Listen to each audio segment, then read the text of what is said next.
আপনি তো কিচ্ছু খেয়ালই রাখেন না।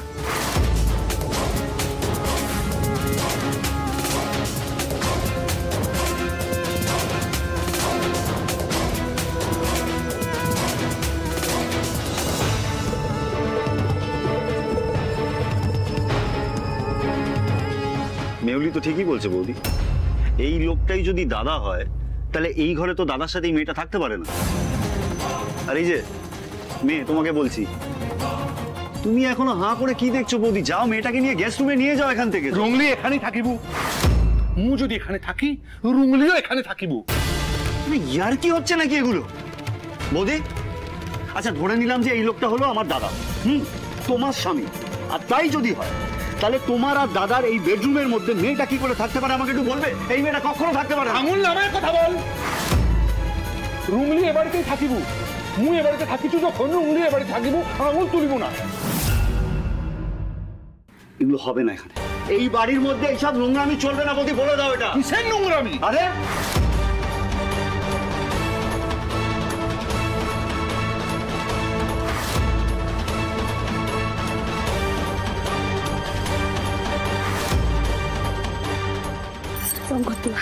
শঙ্কর, আর কোনো অশান্তি করিস না আমার জন্য, আর কোনো অশান্তি করিস না।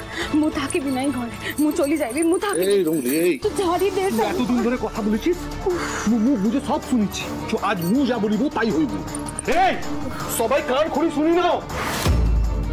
রুংলি এই বাড়িতে থাকিব, মু যদি এ বাড়িতে থাকি, এ ঘরে থাকি, তাহলে রুংলিও এ ঘরেই থাকিব। যদি রুংলি না থাকি তাহলে মু না এ বাড়িতে থাকিব না ঘরে থাকিব।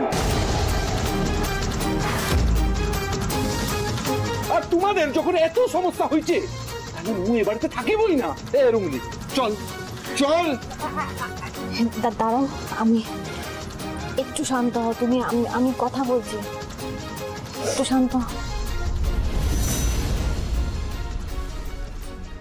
মা, তোমার ছেলের স্মৃতি হারিয়েছে, একটু বোঝার চেষ্টা করো। এখন যদি এত চিৎকার চেঁচামেচি হয় ওর কষ্ট হবে, চাপ পড়বে ওর ওপর, আরো অসুস্থ হয়ে পড়তে পারে। মা চুপ করো, যা বলছে সেটা মেনে নাও, অসুস্থ হয়ে পড়বে।